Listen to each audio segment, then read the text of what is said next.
ప్రార్థన చేసుకుందాం. ప్రార్థనతో మరి కోరికను ఆరంభించుకుందాం.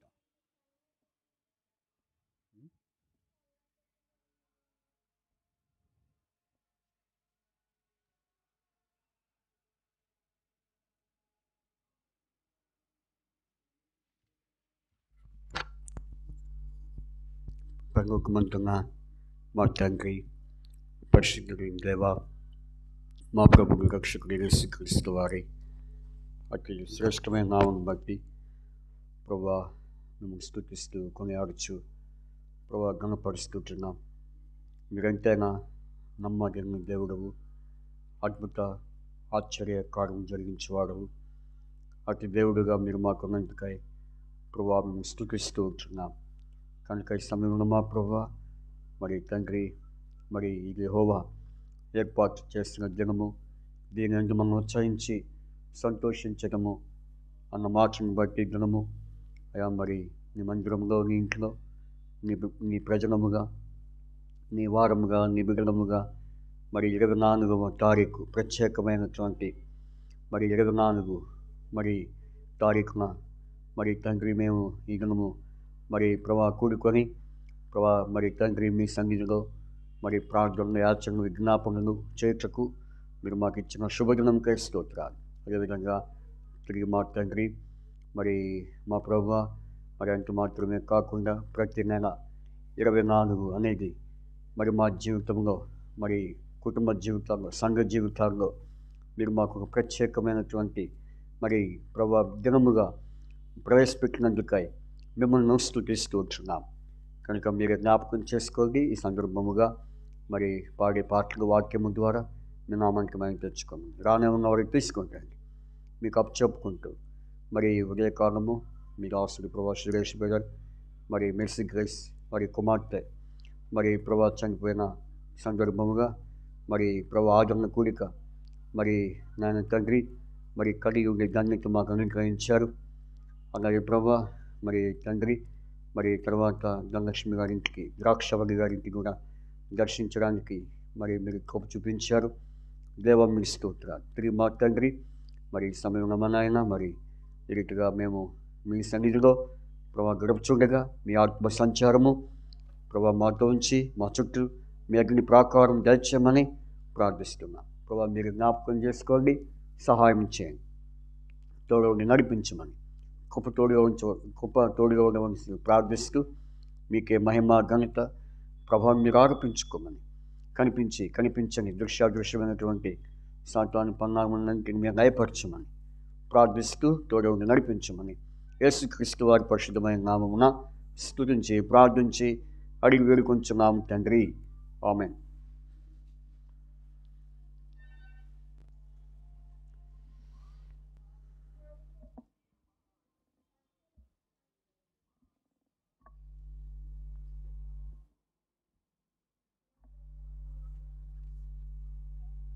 మనము మరి పాటలు పాడుకుందాం.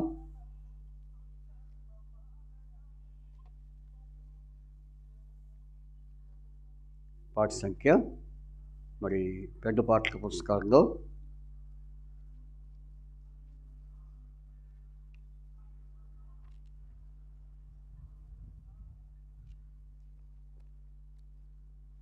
2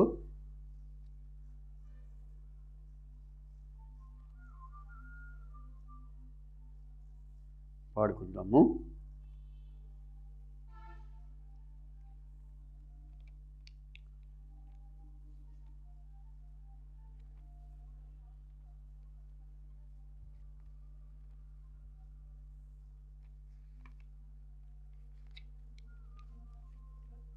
ఓ కరుణానిధి మహాప్రభు యేసు అనే పాట పాడుకుందాం. 573 పాట.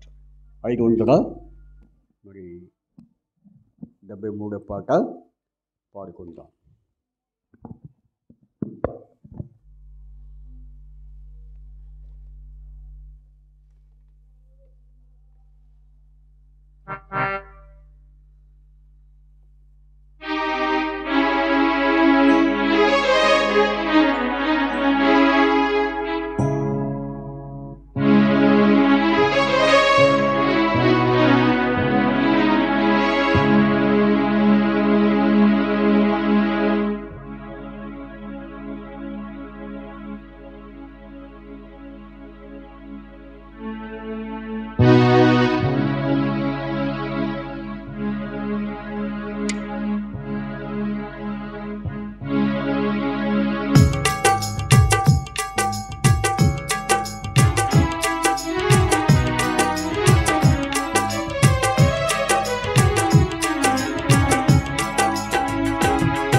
కరుణానిధి మహాప్రభు యేసు, ఓ కరుణానిధి మహాప్రభు యేసు.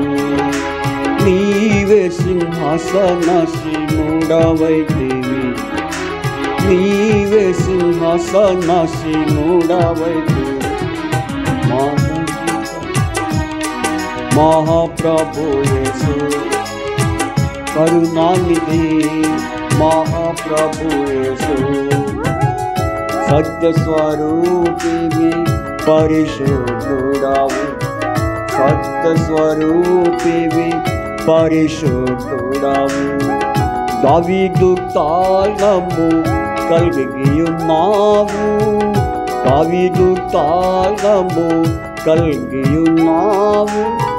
నీవు తెరచినది మూయగలేరు, నీవు తెరచినది మూయగలేరు. బంధించినది తెరువగలెవ్వరు, బంధించినది తెరువగలెవ్వరు.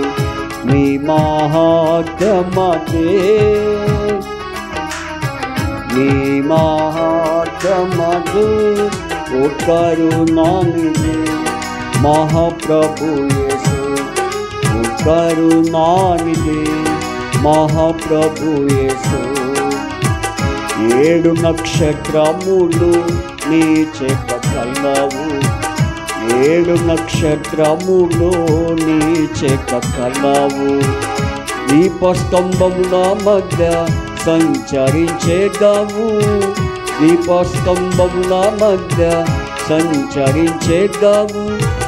జీవించువాడవు ఆది అంతమును, జీవించువాడవు ఆది అంతమును.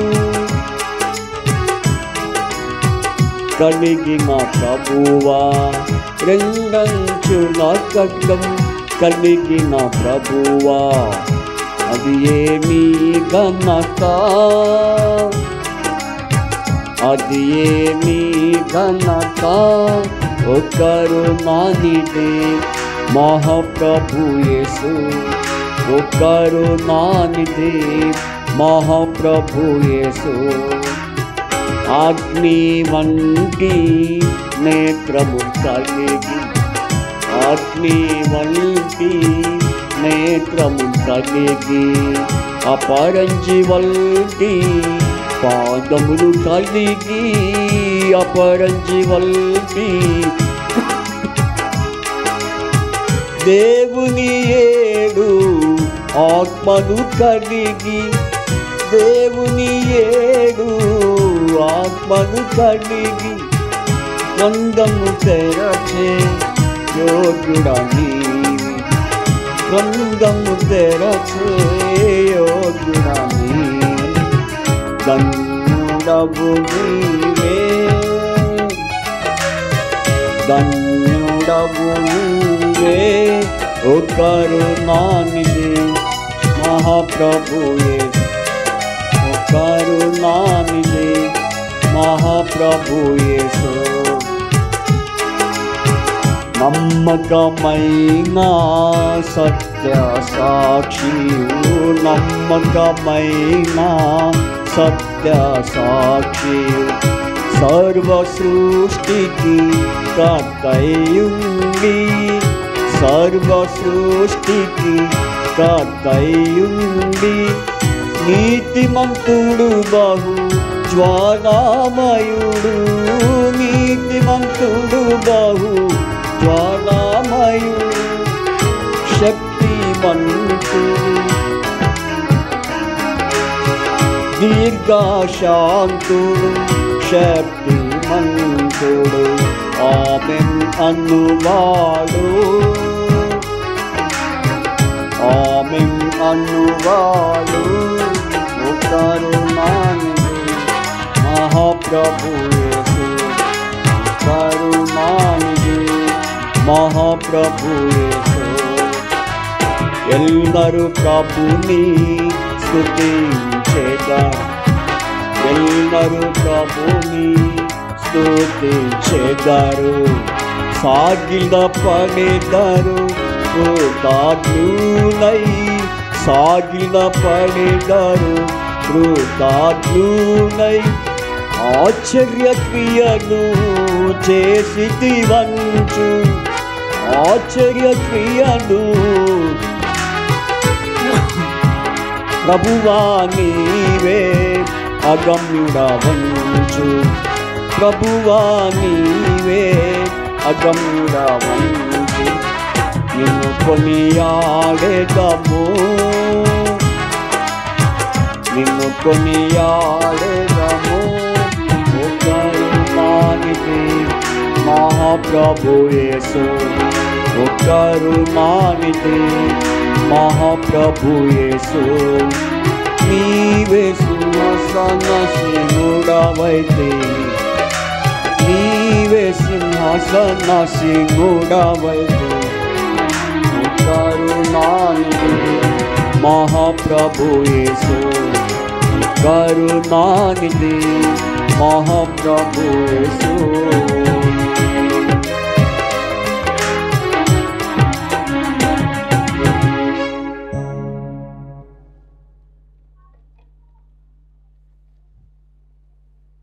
తర్వాత మరొక పాట పాడుకుందాం. దేవుని వాక్యము ముందుగా కరుణించుము నా యేసువా అనే పాట పాడుకుందాం. ఇందులో 1వ వచనము, 3వ వచనం, 5వ వచనం, 135. కరుణించుము నా యేసువా. 568వ పాట, 481. 568, 481.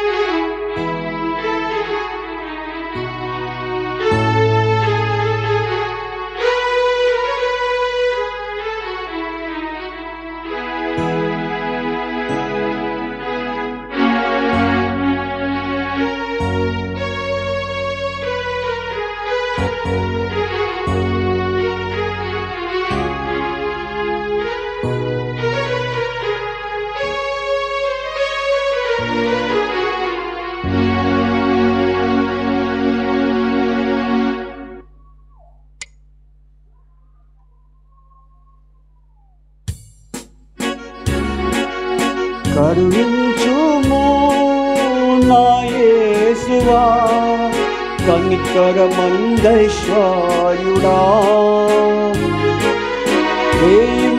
బగల్లు వెలుగెత్తి మొరపెట్టు ప్రార్థనకు చెవియోగుమా. బగల్లు వెలుగెత్తి మొరపెట్టు ప్రార్థనకు చెవియోగుమా.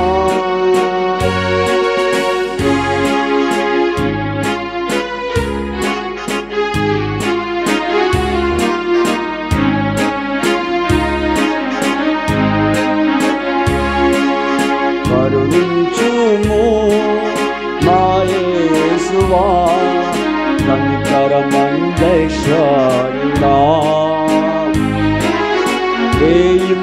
బగల్లు వెలుగెత్తి మొరపెట్టి ప్రార్థనకు చెవియోగుమా. బగల్లు వెలుగెత్తి మొరపెట్టి ప్రార్థనకు చెవియోగుమా. నిత్యము మాకై విజ్ఞాపన చేయు విషకార కిందీడా. నిత్యము మాకై విజ్ఞాపన చేయు విషకార కిందీడా.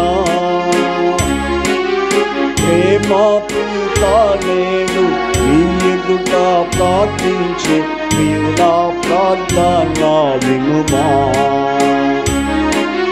ప్రేమ పూత నేను నీ ఎదుట ప్రార్థించే నీవు నా ప్రార్థన వినుమా. కరుణించుము నా యేసువా కనికరమందైశ్వర్యుడా.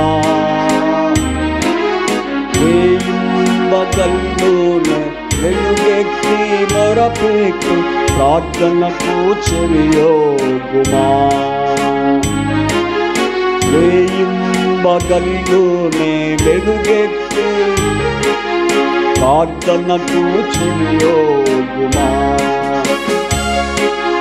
నినివే పట్టణ దుర్గతిని చూచి కరుణించి కాపాడుతురే. నినివే పట్టణ దుర్గతిని చూచి కరుణించి కాపాడుతురే. యోనా మొర కొసగి నా ఆలోచన నా కొసగా నా బిడ్డ మనవి వినుమా. యోనా మొర కొసగి నా ఆలోచన నా కొసగా నా బిడ్డ మనవి వినుమా. కరుణించుము నా యేసువా కనికరమందైశ్వర్యుడా. రేయింబగల్లోనే వెలుగెత్తి మొరపెట్టు ప్రార్థనకు చెవియొగ్గుమా. రేయింబగల్లోనే వెలుగెత్తి ప్రార్థనకు చెవియొగ్గుమా. శోధన నుండి రక్షించుటివే సొదొమలో భక్తులు. నుండి రక్షించుటివే సొదొమలో భక్తులు. అబ్రహాం నాడు విన్నవించి నాకు ఆది ప్రార్థన వినుమా. అబ్రహాం నాడు విన్నవించి నాకు ఆది ప్రార్థన వినుమా. కరుణించుము నా యేసువా కనికరమందైశ్వర్యుడా. రేయింబగల్లోనే వెలుగెత్తి మొరపెట్టు ప్రార్థనకు చెవియొగ్గుమా. రేయింబగల్లోనే వెలుగెత్తి మొరపెట్టు ప్రార్థనకు చెవియొగ్గుమా.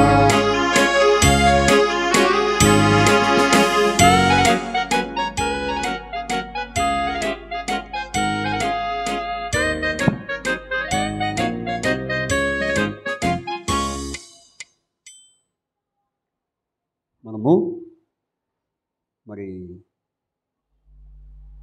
రెండు భాగాలు మనము చూసుకుందాం. మొదటి భాగము మరి మనం ప్రార్థనలో ప్రవేశించక ముందు మరి దేవుని స్తుతించుట, దేవుని స్తుతించే భాగము మనము చూసుకుందాం. కీర్తన గ్రంథం, కీర్తనలు 118 అధ్యాయము 24వ వచనం. కీర్తన 118 24వ వచనం. 118:24. ఇది యెహోవా ఏర్పాటు చేసిన దినము, దీని యందు మనం ఉత్సహించి సంతోషించదము. తర్వాత రెండో వాక్యము నెహెమ్యా 9వ అధ్యాయం 1వ వచనం.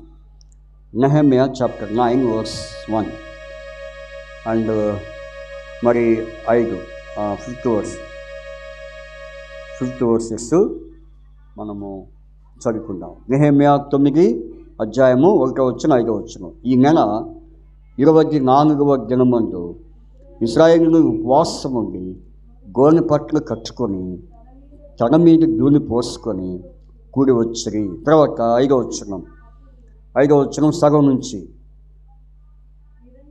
నిరంతరము మీకు దేవుడై ఉన్న యెహోవాను స్తుతించుడని చెప్పి ఎలాగూ స్తోత్రము చేసిరి. సకల ఆశీర్వచన స్తోత్రములకు మించిన నీ ఘనమైన నామము స్తుతింపబడునుగాక. దేవుడు చదివిన 2 వాక్య భాగములను మరి మన వినికిడిలో ఆయన మనకు మరి తోడ్పడి సహాయపడి ఆయన మనతో మాట్లాడి మరి తద్వారా ప్రార్థనలోని దేవుడు మనల్ని నడిపించినట్లుగా దేవుడు మనకు సహాయము ఈ వాక్యం ద్వారా ఆయన మనకు సహాయం చేయనుగాక. అయితే మనం చదివిన మరి 118వ కీర్తన మరి 24వ వచనంలో మరి ఇది యెహోవా ఏర్పాటు చేసిన దినము, దీని యందు మనం ఉత్సహించి సంతోషించదము అనే మాట మనం చూసాం. కాబట్టి మరి ఏంటి యెహోవా ఏర్పాటు చేసిన దినము ఈరోజంటే 24వ దినము, 3వ నెల 24వ దినములోనికి ఆ దేవాది దేవుడు ప్రభువైన యేసుక్రీస్తు వారు మనల్ని 23 దినాలు కాపాడి 24వ దినములోనికి ఆయన మనల్ని మరి నడిపించిన విధానాన్ని బట్టి మనం దేవునికి ఎంతో వందనస్తులమై ఉంటున్నాం. అందుకనే కీర్తన 118 వచనం కూడా 24వ వచనం, వచనం కూడా ఏ వచనము? 24వ వచనం. కాబట్టి వచనము దేవుని స్తుతించడానికి మనకు ఎంతో తోడ్పడుతున్న వచనం. సరే, ఇప్పుడు ఈ 24వ వచనంలో ఆయన మరి మనము ఉత్సాహంతో సంతోషంతో దేవుని మనము మొదటిగా స్తుతిస్తాం. చూడండి, మరి మనం 2వ వాక్యంగా మనం చదివితే 9వ అధ్యాయం, నెహెమ్యా 9వ అధ్యాయం, ఈ నెల 24వ దినమందు. కాబట్టి యెహోవా ఏర్పాటు చేసిన దినము అన్నిట్లో ఒక ప్రత్యేకమైన దినం ఈరోజు. ఏంటి ఆ దినము? మరి 24వ దినము. కాబట్టి నిజంగా దేవుని యొక్క ప్రేరేపణ, దేవుని కృపను బట్టి మన వ్యక్తిగత జీవితంలో, సంఘ జీవితంలో, కుటుంబ జీవితాల్లో దేవుడు మనకు ప్రతి నెల 24వ తారీఖున ఆయన సన్నిధిలో మరి కూడుకొని ఆయనను మనము మరి స్తుతించి ఆయన సన్నిధిలో ప్రార్థించే ధన్యత దేవుడు మనకు ప్రతి నెల అనుగ్రహిస్తున్నాడు. కాబట్టి ఈ నెల 24వ దినము. కాబట్టి మరి ఇన్ని సంవత్సరాలుగా, ఇన్ని నెలలుగా దేవుడు మరి 24వ దినము ప్రతి నెల, ప్రతి మంత్, ఎవ్రీ మంత్ మరి 24వ దినము కూడుకునే భాగ్యము దేవుడు ఇచ్చాడు. ఈరోజు కూడా దేవుడు ఈ 24వ దినమున మరి కూడుకునే ధన్యత ఆయన మనకి ఇచ్చాడు. ఇక్కడ మనం చూస్తే ఎవరు వారంటే ఇశ్రాయేలు ప్రజలు. నెహెమ్యా కాలంలో ఇశ్రాయేలు ప్రజలు వారు కూడి వచ్చినారు. కాబట్టి వారు ఎందుకు కూడి వచ్చినారంటే 9వ అధ్యాయం అంతా కూడా ప్రార్థనకు కూడి వచ్చినారు. అది కూడా ఎప్పుడంటే మరి 24వ దినము. సరే, వాళ్ళు మరి ప్రార్థనకి కూడి రాకముందు వారు ఒక పని చేస్తున్నారు. ఏంటి ఆ పని అంటే 5వ వచనం. ఏంటి ఆ పని? ఆ పని వారు యెహోవాను స్తుతించి ఆయనకు స్తోత్రము చేస్తున్నారు. ఆయన స్తుతించి స్తోత్రము చేసి మరి సకల ఆశీర్వచనమున స్తోత్రముకు మించిన ఘనమైన నామము బట్టి దేవుని స్తుతిస్తున్నారు.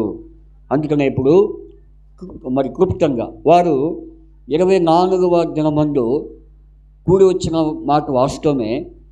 24వ దినమందు వారు ఎందుకు కూడి వచ్చారు కూడా ఆ 9వ అధ్యాయంతో రాయబడి ఉంది.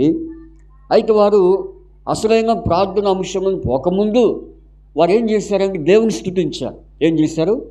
దేవుని స్తుతిస్తున్నారు. అందుకనే మరి దేవుని వాక్యంలో ఉందంటే ప్రార్థన విజ్ఞాపనతో పాటు ఏం చేయాలా? ఆయనకి కృతజ్ఞతాస్తుతులు చెల్లించమని దేవుని వాక్యంలో రాయబడింది. చూడండి అన్నమాట. మరి ఫిలిప్పీ పత్రికలో రాయబడింది కదా. చూడండి 4వ అధ్యాయము. ఇది ఎలాంటి మరి ఏ పూర్వకంగా దేవునికి మనము ప్రార్థన విజ్ఞాపనలు చేయాలంటే మరి 6వ వచనం ఫిలిప్పీ 4:6 వచనం. దేనిని గురించి చింతపడకుడు కానీ ప్రతి విషయంలోనూ ప్రార్థన విజ్ఞాపనల చేత కృతజ్ఞతాపూర్వకముగా. చూసారా? కృతజ్ఞతాపూర్వకముగా అంటే మన మనవులు, మన విజ్ఞాపనలు, మన విన్నపములు వీటితో ఏముండాలి? కృతజ్ఞత ఉండాలి. దేవునికి కృతజ్ఞతాస్తులు చెల్లించాలి. ఇక్కడ వారు చేస్తున్న పని అదే. ఏం చేస్తున్నారంటే వాళ్ళు ఏం చేస్తున్నారు? దేవుని స్తుతిస్తున్నారు. సరే, దేవుని స్తుతించడానికి కారణాలు ఈ అధ్యాయంలో రాయబడి ఉన్నాయి. ఏంటి కారణాలు అంటే 6వ వచనంలో నీవే అద్వితీయుడైన యెహోవా, నీవే ఆకాశమును మహాకాశమును వాటి సైన్యమును, భూమిని దానిలో ఉండినది అంతటిని, సముద్రములను వాటిని ఉండినది అంతటిని సృజించి వాటన్నిటిని కాపాడువాడవు. చూసారా, దేవుడు ఎలాంటి వాడంటే కాపాడేవాడు. కాబట్టి వేటిని కాపాడేవాడు?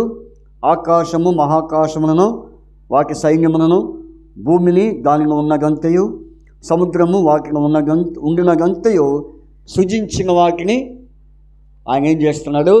కాపాడుతున్నాడు. కాబట్టి ఆయన కాపాడేవాడు.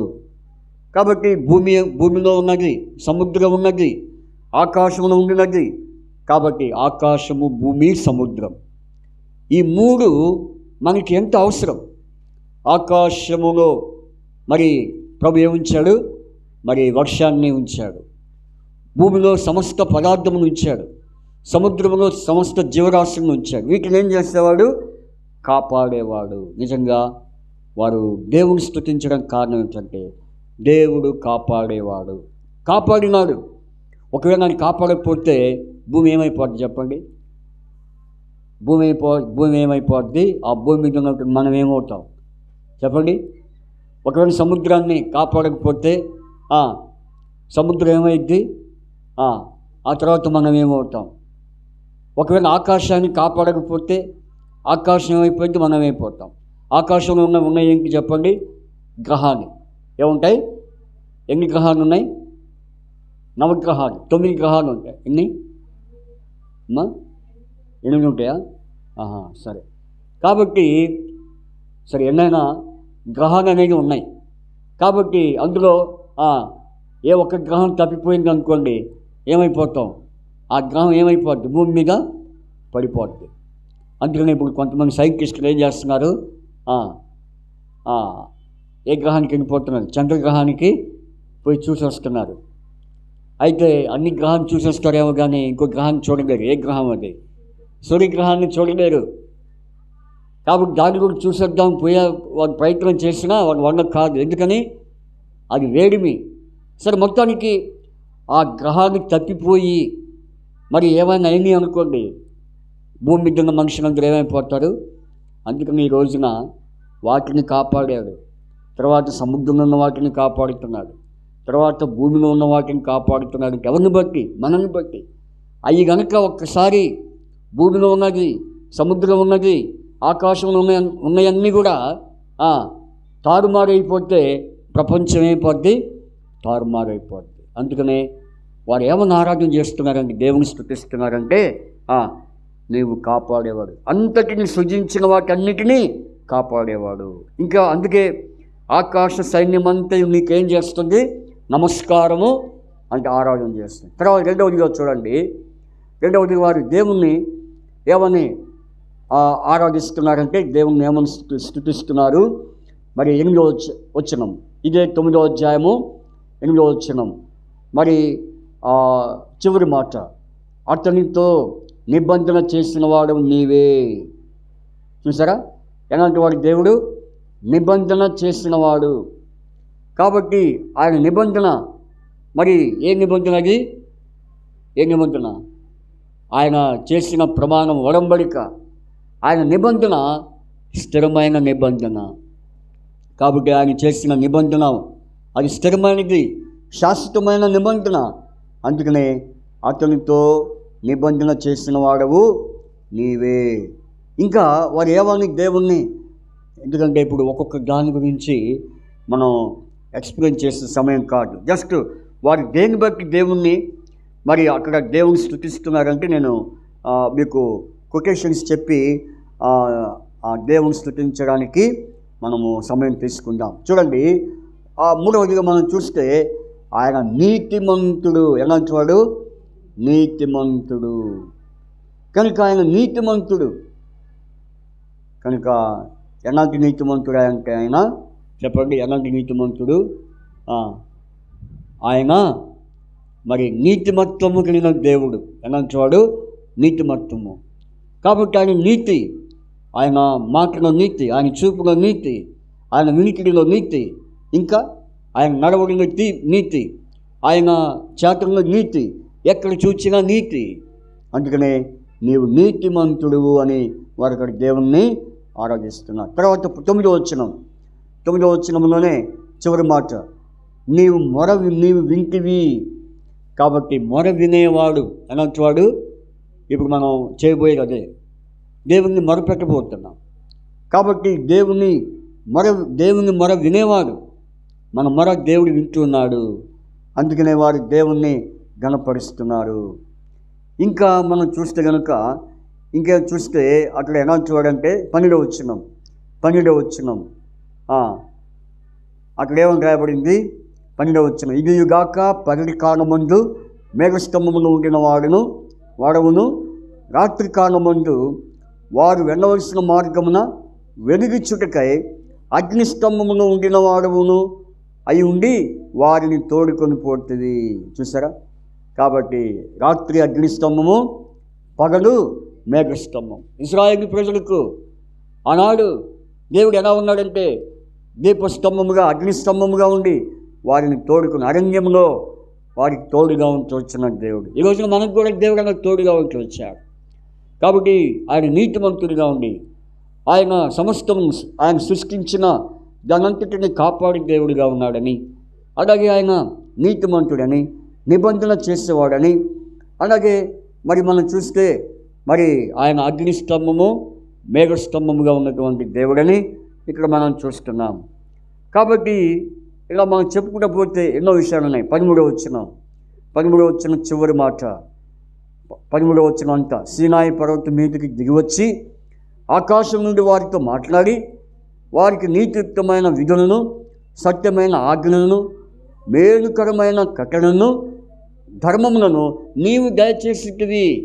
చూసారా? ఎన్ని మాటలతో దేవుణ్ణి ఆరాధిస్తున్నారు, ఎన్ని మాటలతో వారు దేవుని స్తుతిస్తున్నారు. కాబట్టి ఏం దయచేశాడు చెప్పండి? ఆజ్ఞలను, మేలుకరమైన కట్టడలను, ధర్మములను ఆయన దయచేశాడు. మన జీవితాన్ని కూడా దేవుడు అట్లాగే ఉంచాడు, అలాగే దయచేశాడు. కట్టడలు, విధులు, అలాగే ఆ ఆజ్ఞలు, ఇవన్నీ కూడా ఆయన దయచేసిన దేవుడు.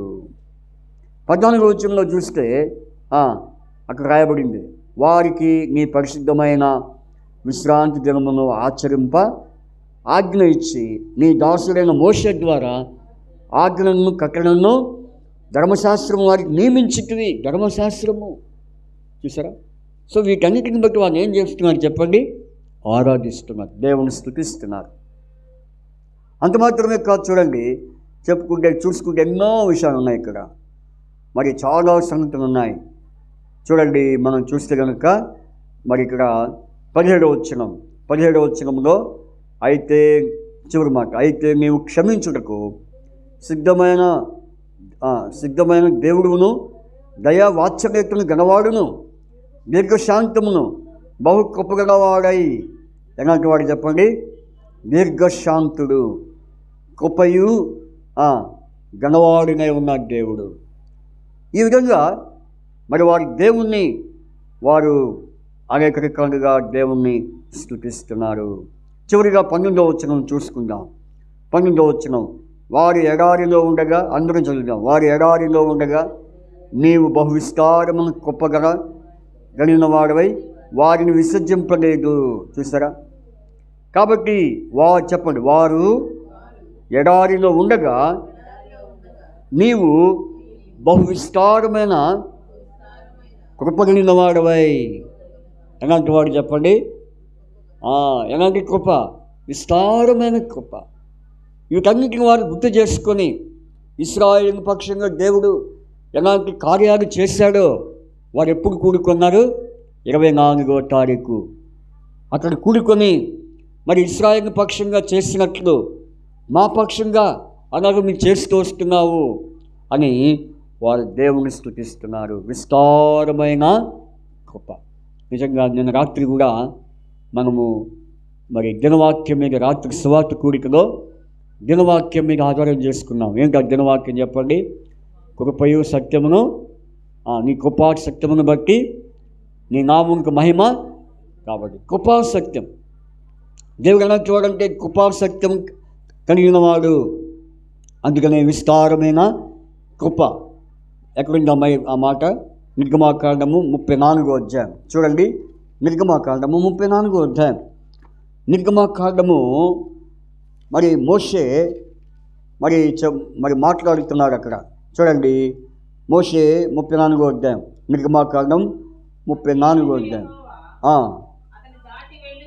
అతను దాటి వెళ్ళుచు యెహోవా కనికరము, దయా, దీర్ఘశాంతము, విస్తారమైన కృపాసక్త్యము గల.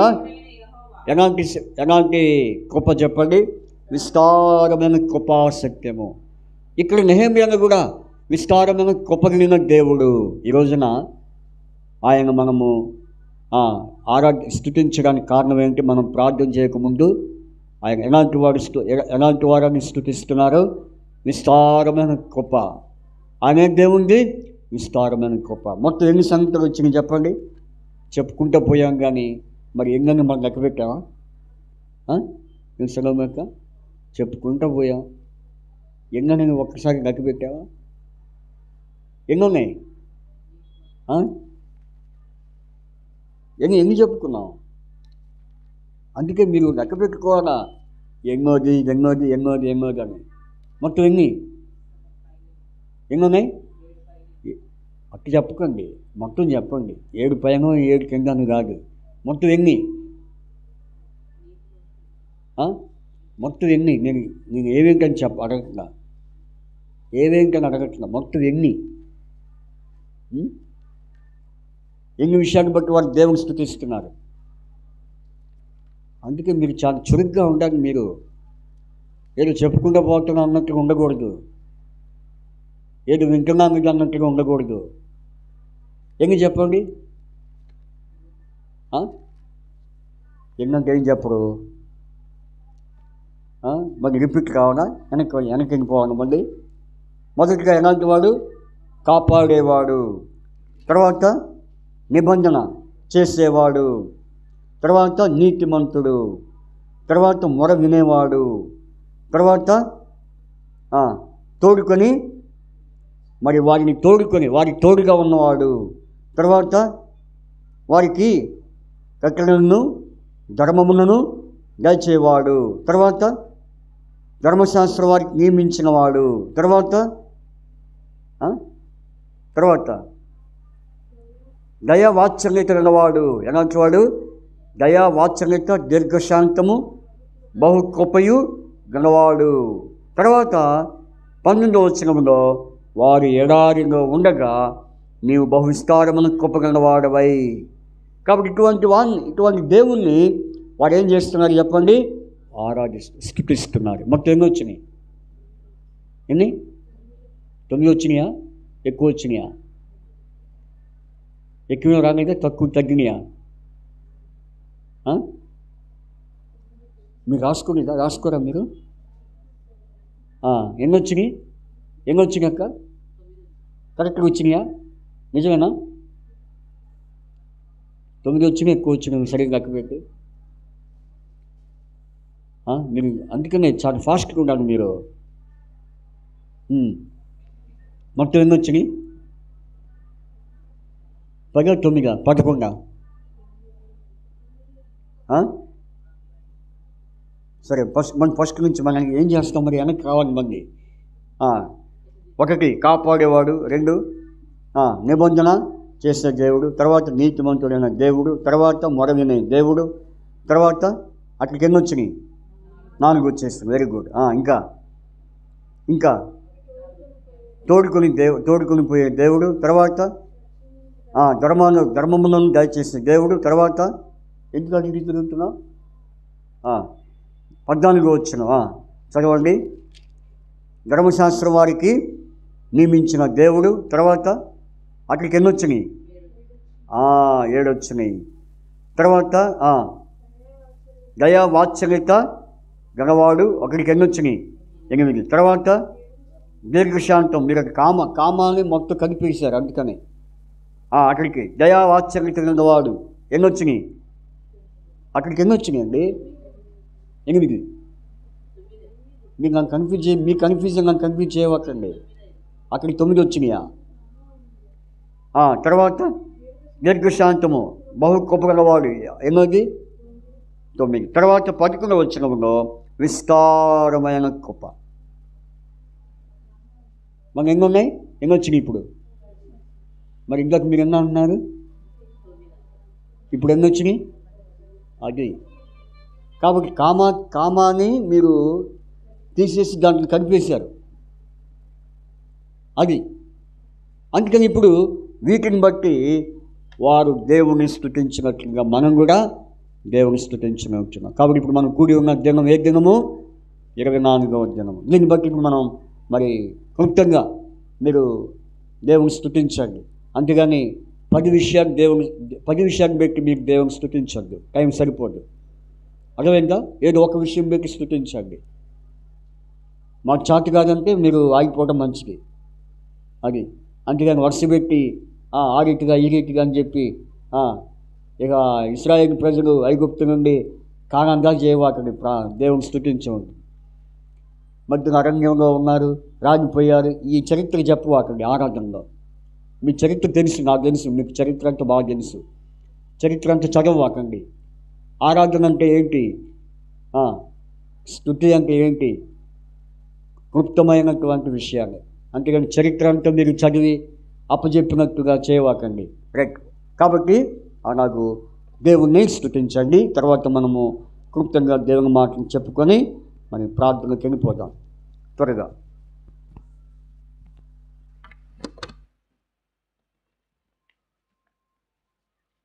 సమయం పోనీకండి ప్లీజ్.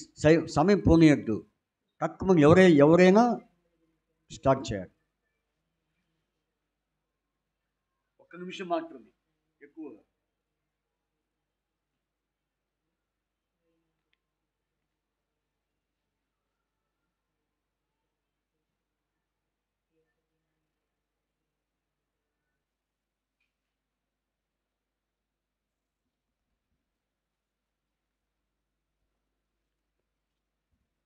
ప్రార్థన పాట పాడుకుందాం.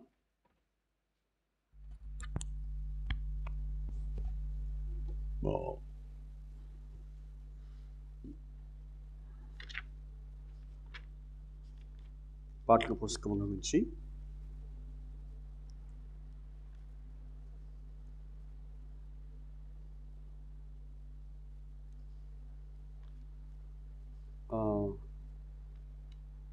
చూడండి.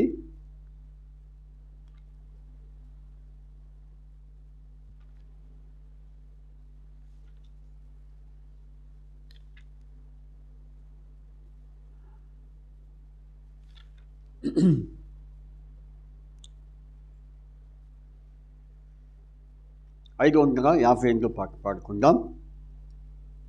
558 పాట. 471. మరో నెంబరు 471. 558 పాట పాడుకుందాం. మరి ఆ తర్వాత దేవుని వాక్యాన్ని మనం విందాం.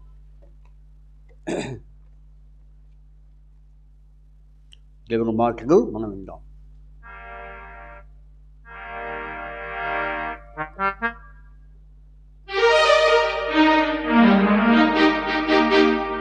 అయితే అన్ని వచ్చినాన్ని పాడుకోము కానీ మరి 1, 3, 5, 7 మాత్రమే మనము పాడుకుందాం.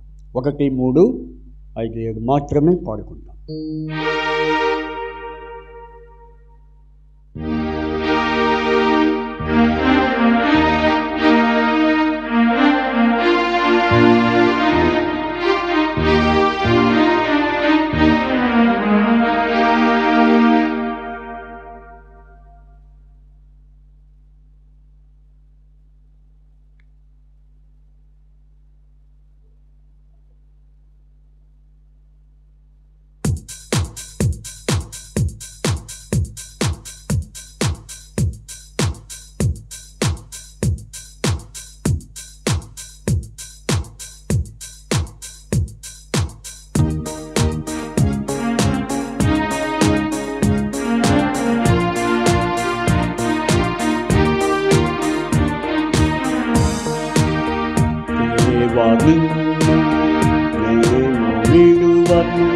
నన్ను దీవించు వరకు,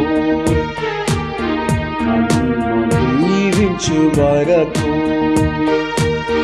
దేవా నిన్ను నేను విడువను, నన్ను దీవించు వరకు, నన్ను దీవించు వరకు.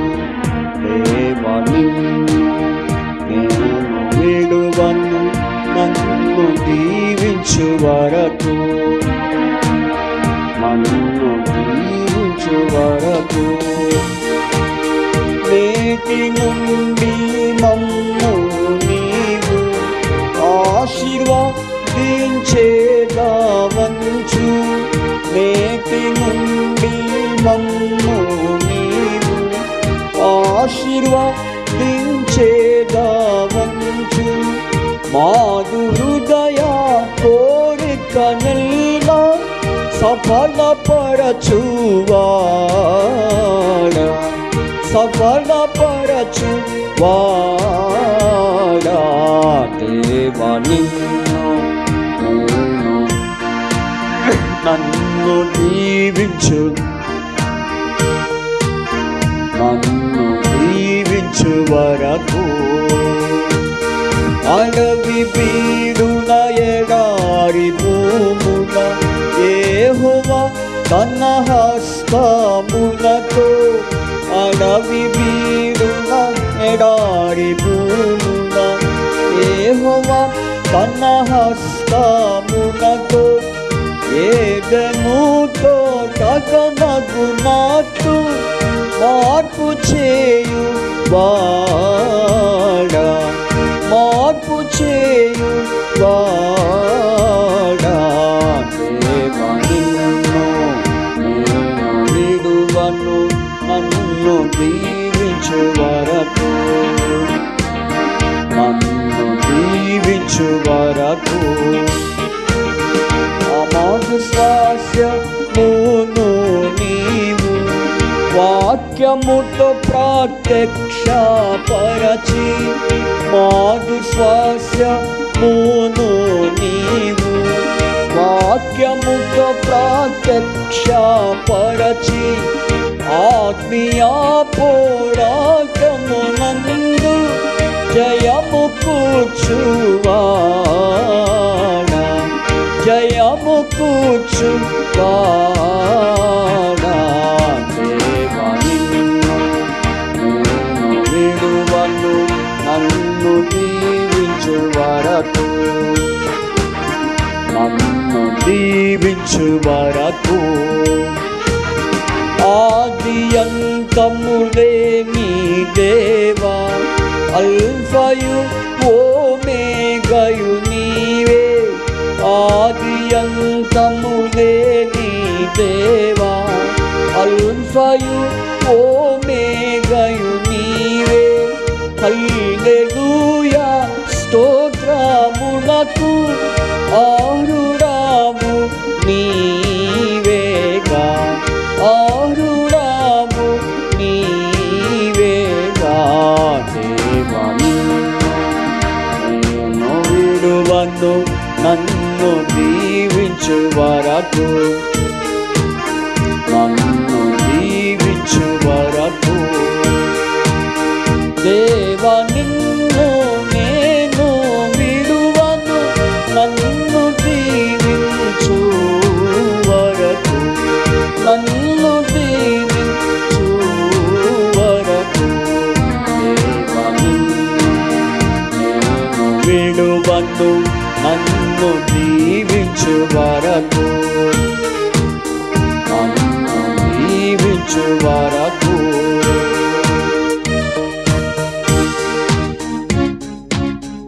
మన బైబిల్స్ పైకెత్తి, బైబిల్స్ పైకెత్తి మరి బైబిల్ వచ్చి పాడుకుందాం.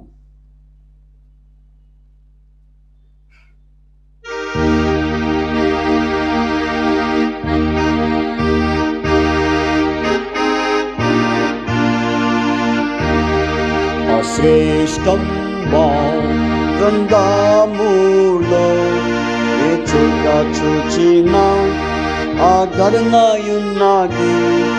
సుఖ దుఃఖములో వాగ్దానమున్నది. విశ్వాసముంచి ధ్యానించుడి.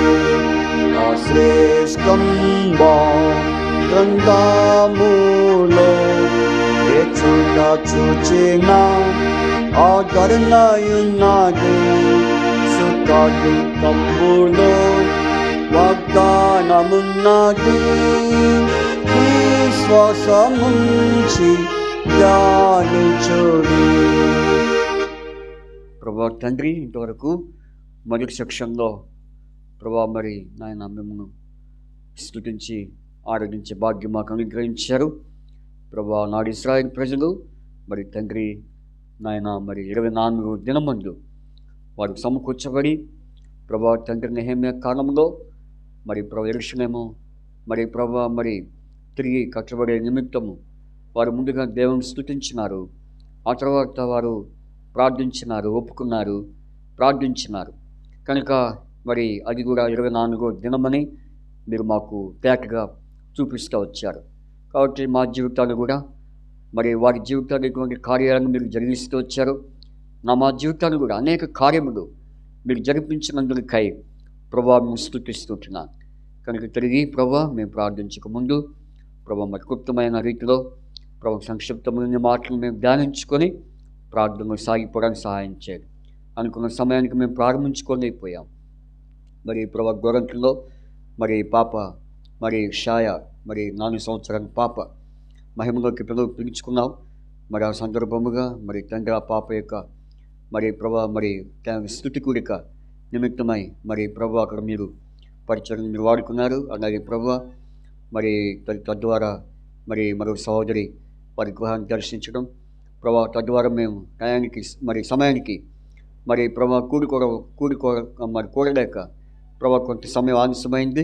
ఆయనను ప్రభా మీరు నీ కార్యాన్ని జరిపించుకుంటున్నారు. ప్రజల్లో ఎలాంటి ప్రభా మరి అనాలోచన మరి ప్రభా నిరాశ అలాగే ప్రభా మరి వేరే వేరే ఆలోచనకు సమయం ఇవ్వకుండా ప్రభా మరి తండ్రి నీ వైపు మరి కేంద్రీకరించి ప్రభా సంపూర్తిగా ప్రభా తృప్తిగా మీ సన్నిధిలో వారు నాయన మరి ప్రార్థనలో మరి తృప్తిని మరి ప్రభా అనుభవించినట్లు సహాయం చేయి. ప్రార్థిస్తూ మీకు అప్పచెప్పుకుంటూ నీ మాటలు మీరు ధ్యానించబోతుండగా సహాయం చేయి. తెరవబడిన ఆకాశం దయచేసి నీ మాటలు మాకు అనుగ్రహించమని యేసుక్రీస్తు వారి పరిశుద్ధమైన నామమున ఇంతవరకు నీ బిడ్డలందరూ మేమందరం మేము స్తుతించాం. తిరిగి ప్రభు నీ వాక్యం ధ్యానించబోతుండగా సహాయం చేయమని యేసు ప్రభు వారి పరిశుద్ధమైన నామమున మేము స్తుతించి ప్రార్థించి అడిగి వేడుకొంచున్నాము తండ్రి, ఆమేన్.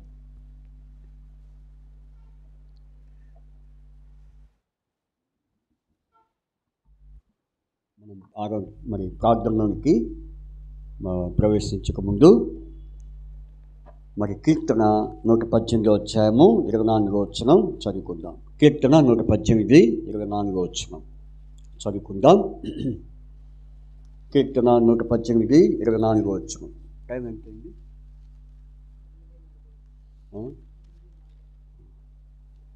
కాబట్టి చూడండి, కీర్తన గ్రంథము మరి 118వ అధ్యాయము 24వ వచనం చదువుకుందాం. ఇది యెహోవా ఏర్పాటు చేసిన దినము, దీని యందు మనం ఉత్సహించి సంతోషించదము. తర్వాత నెహెమ్యా 9వ అధ్యాయము మరి నెహెమ్యా 9వ అధ్యాయము 1వ వచనం.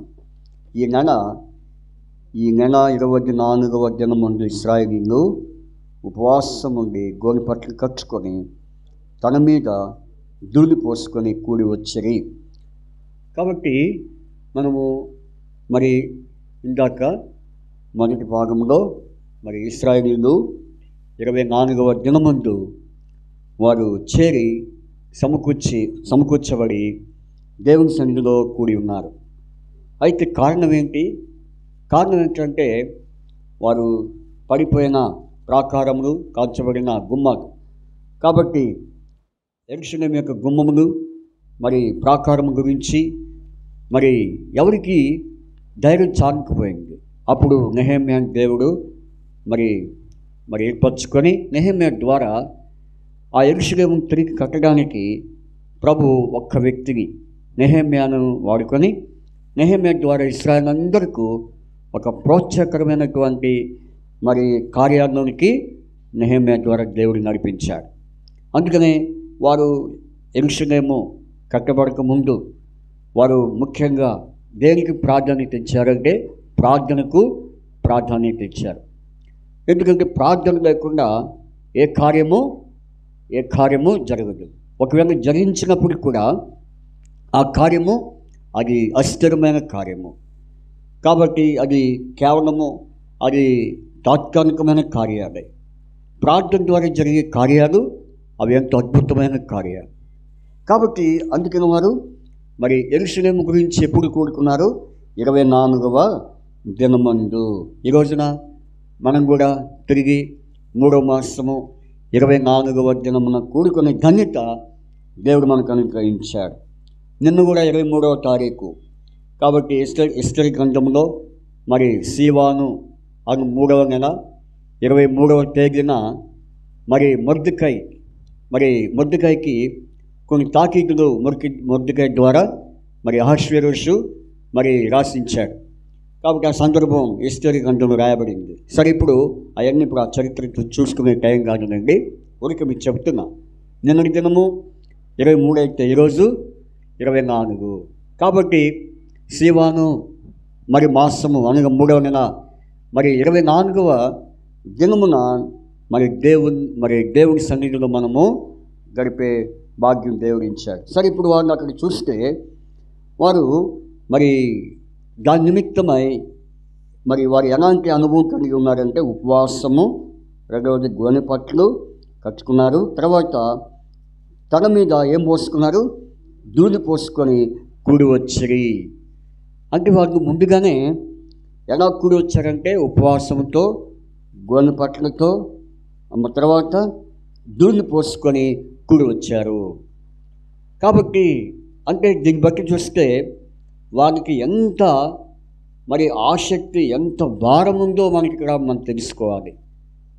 కాబట్టి ప్రార్థన అంటే మరి ఆసక్తి, ప్రార్థన అంటే భారము, ప్రార్థన అంటే ప్రేరేపణ వారిలో పుట్టింది. దేవుడు వారిని కలిగించాడు. కాబట్టి వారు మరి ఆ తర్వాత వారు మరి ఆ ప్రార్థనలో ఎన్నో కార్యాలు చూచారు. అందుకనే వారు 24వ దినమందు ఇశ్రాయేలు ఉపవాసం ఉండి గోనె పట్లు కట్టుకొని మరి తన మీద దూని పోసుకున్నారు, కూడి వచ్చారు. ఆ తర్వాత వారు ఏం చేశారంటే పాపాలు ఒప్పుకున్నారు. తర్వాత దేవుని స్తుతించారు. అయితే నేను వాస్తవంగా అయితే 3 భాగాలు చెప్పాలి. ఒకటి పాపాలు ఒప్పుకునే ఒక భాగం చెప్పాలి, రెండవది దేవుని స్తుతి ఆరాధించే ఒక భాగం చెప్పాలి, మూడవది ప్రార్థన సంగతిని చెప్పాలి. ఇప్పుడు 3 చెప్పుకుంటూ పోతే ఎన్నింటికి అయిపోద్ది? ఆన్లైన్కి అయిపోద్ది. ఏమైపోద్ది? మరి వాస్తవంగా ఆన్లైన్ పేరు పెట్టుకోవాలి మనం ఈరోజు. కానీ మరి మనకున్నటువంటి పని పాటలను బట్టి, మీకున్నటువంటి డ్యూటీస్ని బట్టి కొంచెం మేమే దయ ఉంచాల్సి వచ్చింది. లేకపోతే వాస్తవంగా మరి 3 భాగాలు మనము నిర్వర్తించాలి. అయితే నేను 2 భాగాలే ఒక భాగం ఎగరగొట్టేసా. అంటే ఏది ఒప్పుకోవాలి వాస్తవంగా. సరే, ఇప్పుడు ఒప్పుకొని ఆ దేవుని స్తుతించి మనం ప్రార్థన చేసి దానికి ఒక వాక్యము, దీనికి ఒక వాక్యం, మొత్తం 3 వాక్యాలు, 3 వర్తమానం చెప్పి మళ్ళీ మీరు ఆ 3 వర్తమానానికి మీరు ప్రార్థన చేసి ఇంటికి పోయేపాటికి మీరు ఎన్నింటికి వస్తామని చెప్పి వచ్చారు? ఎన్నింటికి వస్తామని చెప్పి వచ్చారు? టైం చెప్పి వచ్చారా? లేకపోతే మేము చేసుకొని వస్తాను మీరు జాగ్రత్త ఉందని చెప్పి వచ్చారా? ఏం చెప్పి వచ్చారు చెప్పండి, అదన్నా తెలుసుకుంటా నేను. టైం చెప్పి వచ్చారా? అది మరి కరెక్ట్గా చెప్తాం. కాబట్టి అట్లని చెప్పేసి నేను మిమ్మల్ని ఇబ్బంది పెట్టను. అయితే కార్యం జరగాలి కాబట్టి ఈ కార్యక్రమం మనము జరిపించుకుని ఉంటే అది మన జీవితాల్లో, కుటుంబ జీవితంలో, వ్యక్తిగత జీవితంలో, సంఘ జీవితంలో ఏమాత్రం ఆశీర్వాదము ఉండదు. అందుకని ఈరోజు దినవాక్యం కూడా ఏ వాక్యము? నిన్ను ప్రేమించి, ఆశీర్వదించి, ఇంకేం చేసి, అభివృద్ధి చేసి, ఇంకా ఇక అంతే. ఆ వాక్యం అంతా చదివేది లేదు. ఏముంది అక్కడ? నిన్ను ప్రేమించి ఆశీర్వదించి అభివృద్ధి చేసి దేవుని ఇంకా దీవిస్తా అన్నాడు. నీ భూఫలమును, నీ గర్భఫలమును, నీ ఎద్దులను. చూడండి, ద్వితీయోపదేశకాండం ఈరోజు దినవాక్యం అది. ద్వితీయోపదేశకాండం 7వ అధ్యాయము 13వ వచనం చదవండి. 13వ వచనం.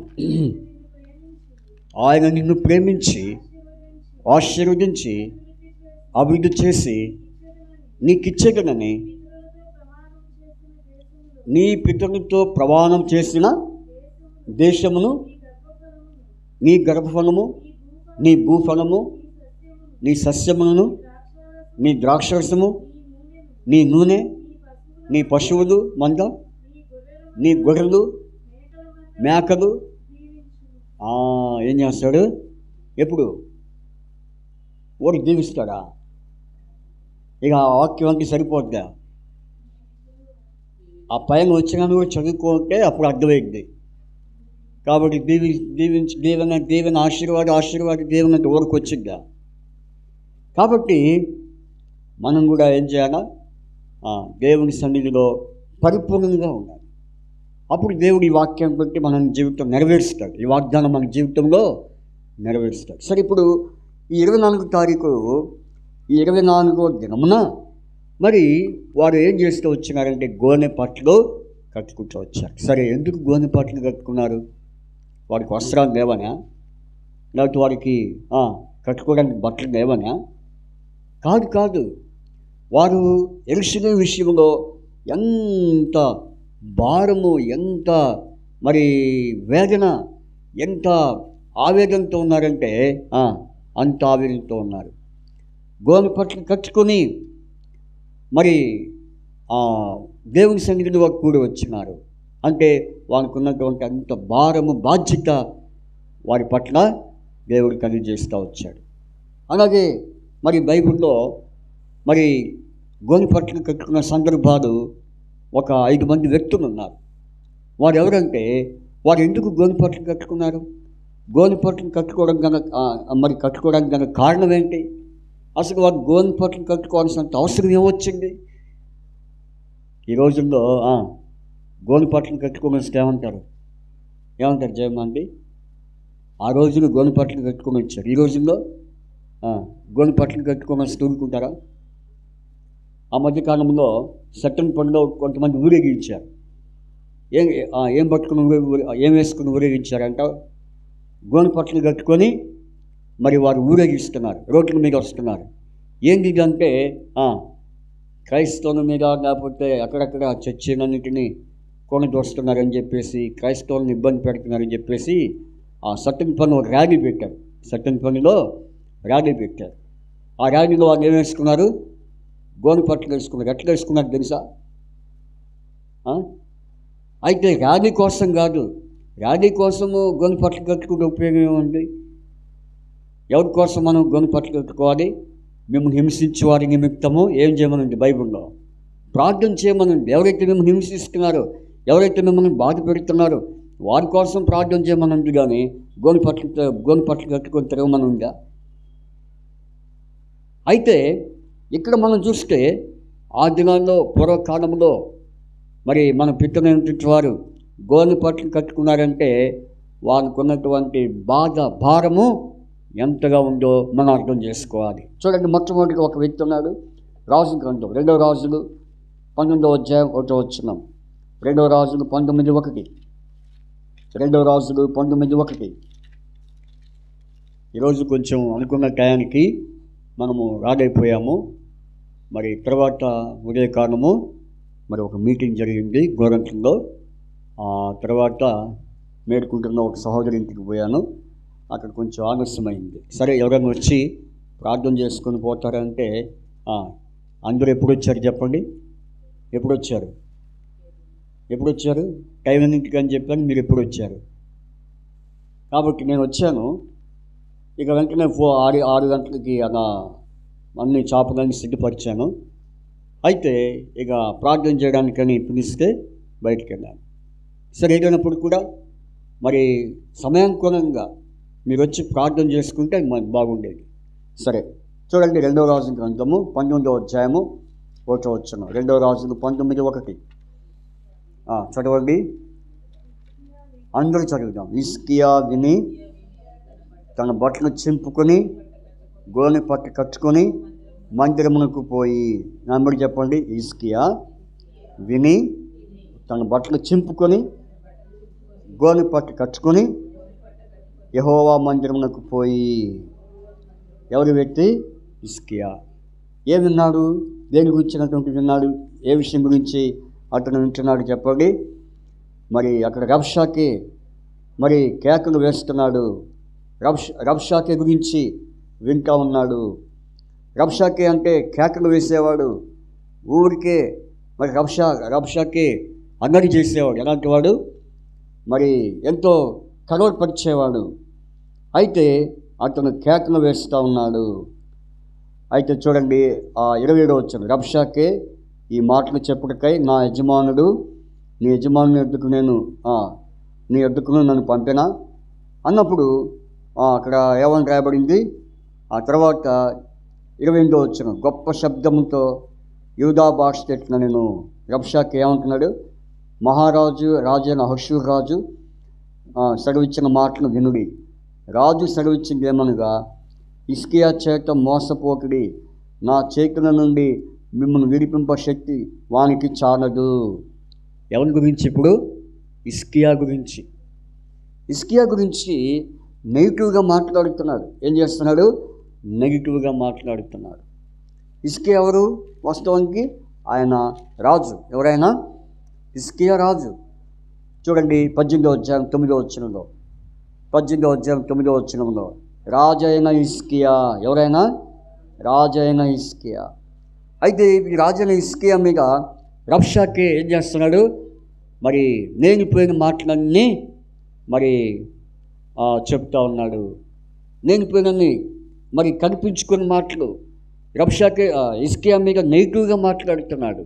అది విని ఆ తర్వాత మీరు ఇంటికి తర్వాత చూసుకోండి.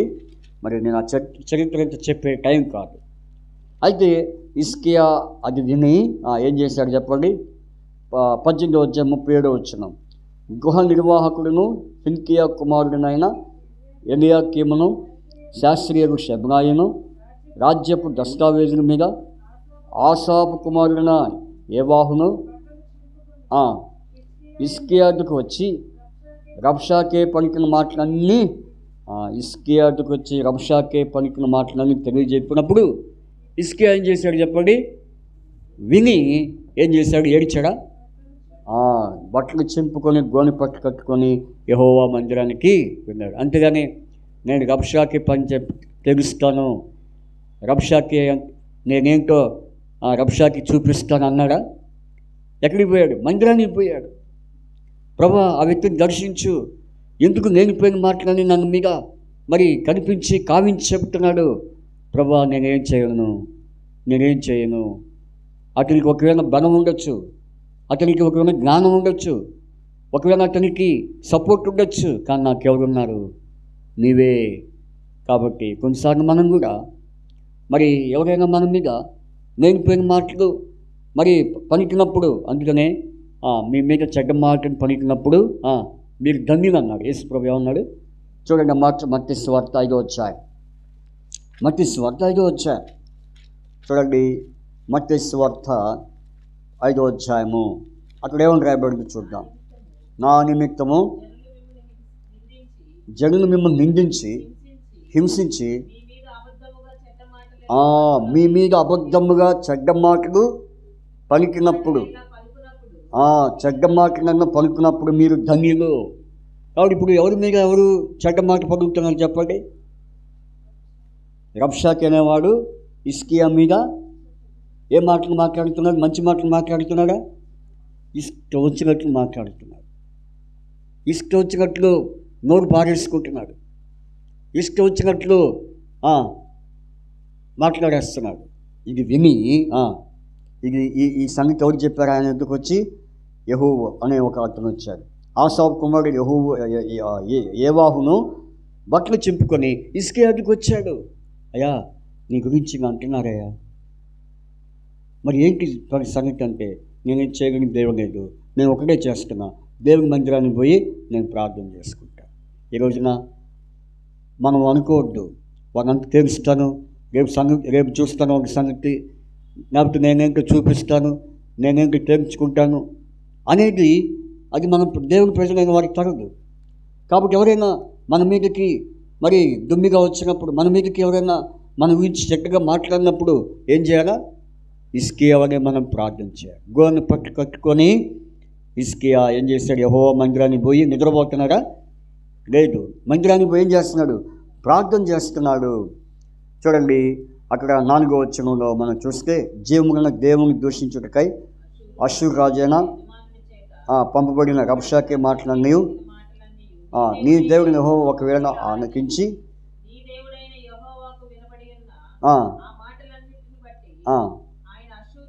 ఆయన అష్షూరు రాజును గద్దించునేమో, కాబట్టి నీవు నిలిచిన శేషం కొరకు ఏం చేయాలి చెప్పండి? ప్రార్థన చేయి. ప్రార్థన చేయి అంతవరకే. అంతేగాని వాళ్ళు చెప్పినట్టు వాళ్ళు మాట్లాడినట్టు మనం మాట్లాడింది ఇంకేముంది? ఉంది అమెరికా. కాబట్టి మన గురించి ఎవరైనా నెగిటివ్గా ఉన్నప్పుడు వాళ్ళ కోసం ప్రార్థన చేయి. హిజ్కియా ఆ విధంగా చేశాడు. కాబట్టి ఆ తర్వాత ఏం జరిగింది మీరు అదంతా చదువుకోండి. కనుక గోని పట్టు కట్టుకున్నటువంటి సందర్భంలో ఎవరైనా హిజ్కియా. రెండవ వ్యక్తి మనం చూద్దాం. రెండవ వ్యక్తి వరకు ఎస్తేరు 4:1.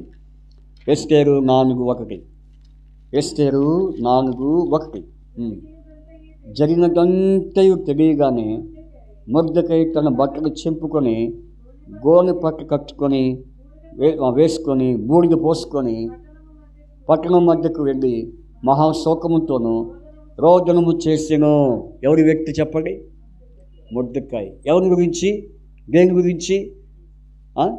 హామాను, యూదులకు శత్రువైనటువంటి హామాను. వీడేం చేస్తున్నాడు? అందరికి కీడు కావాలని చూస్తున్నాడు. ఒక్కడికే కాదు, మొత్తానికి అందరికీ కీడు కావాలని మరి చూసినప్పుడు మొర్దెకై ఈ విషయాన్ని తెలుసుకుని ఏం చేస్తున్నాడు? రోదిస్తున్నాడు. మహాశోకముతోనూ రోదనము చేస్తున్నాడు. అంటే దాని అర్థం ఏంటి? ప్రార్థన చేస్తున్నాడు మొర్దెకై. ఆ తర్వాత ప్రార్థన చేసిన తర్వాత ఇప్పుడు అహష్వేరోషు ఏం చేశాడు చెప్పండి? మరి ఎవరైతే కీడు కనిపెట్టాలనుకున్నాడో వాడి మీదకి కొన్ని తాకీదులు రాశాడు. కొన్ని తాకీదులు రాసి పంపించిన తర్వాత మరి హామాను స్టన్ అయిపోయాడు. కాబట్టి ఒకప్పుడు అహష్వేరోషు ఎవరి మాట విన్నవాడు? హామాను మాట విన్నవాడే. ఇప్పుడు హామాను మాట విన్నవాడు అహష్వేరోషు ఇప్పుడు హామానుకి వ్యతిరేకమైపోయాడు. కారణం ఏంటి? ఇక్కడ మొర్దెకై ప్రార్థన. కాబట్టి ఎందుకంటే హామాను ఎలాంటి వాడంటే మహాక్రూరుడు, భయంకరుడు, యుక్తి గలవాడు. కాబట్టి యుక్తిగా మాట్లాడేవాడు. అయితే కీడు తలపెట్టాలనుకున్నప్పుడు దేవుడే ఆ వ్యక్తి మీదకి ఏం తీసుకొచ్చాడు? కీడు. ఏ కీడు? ఇప్పుడు చరిత్ర అంతా నేను చెప్పను కానీ టైం లేదు కనుక ఉరి తీయబడాడు. ఏమయ్యాడు? ఉరికొయ్య. అతనే ఎవరినైతే చంపాలనుకున్నాడు ఇప్పుడు అది ఎవరి మీదకి వచ్చింది? హామాను మీదకి వచ్చింది. కారణం ఏంటి? రోదన. మొర్దెకై గోని పట్టు కట్టుకొని బూడిద పోసుకొని ఆయన మరి ఆ రీతిగా దేవుని సన్నిధిలో మొరపెడుతున్నాడు. ఆయనే కాదు, ఎస్తేరు కూడా ఏం చేసింది? 4వ అధ్యాయం ఎస్తేరు కూడా దేవుని రాజును వేడుకుంది. నేను నశించగను, కానీ యూదులు నశించిపోకూడదు. కాబట్టి వారి క్షేమం కోరింది. ఎస్తేరు ఎలాంటి వ్యక్తి? క్షేమం కోరే వ్యక్తి. కాబట్టి మనం ప్రార్థన చేద్దాం. అనేక క్షేమం కొరకు మనం ప్రార్థన చేద్దాం. అనేక రక్షణ కొరకు మనం ప్రార్థన చేద్దాం. కాబట్టి ఎంతోమంది ఆత్మీయంగా నష్టపోయేవారుగా ఉంటున్నారు, నశించిపోయేవారుగా ఉంటున్నారు. అందుకనే నశించిపోయేవారి కోసం మొర్దెకై ఏం చేస్తున్నాడు? ప్రార్థన చేస్తున్నాడు. వారి క్షేమం కొరకు, వారి రక్షణ కొరకు మొర్దెకై ఇక్కడ ప్రార్థన చేస్తున్న సందర్భము మనము జ్ఞాపకం చేసుకోవాలి. మూడవదిగా చూడండి, మరి విలాప వాక్యములు 2వ అధ్యాయము 10వ వచనం. విలాప వాక్యములు 2వ అధ్యాయము 10వ వచనం చదవండి. ఇర్మియా తర్వాత ఉంటుంది. విలాప వాక్యములు 2వ అధ్యాయము 10వ వచనం చదవండి. విలాప వాక్యములు 2వ అధ్యాయము 10వ వచనం, పేజీ నంబరు 682. Page number 682. సియోను కుమారి పెద్దలు మౌనులై నేల కూర్చుందురు, తనల మీద బుగ్గి పోసుకుందురు, గోనె పట్టు కట్టుకుందురు. యెరూషలేము కన్యకలు నేల మట్టు తల ఉంచుకుందరు. కాబట్టి ఎవరు వీళ్ళు? సియోను కుమారి పెద్దలు మౌనులై ఏం చేశారు? నేల కూర్చుందరు.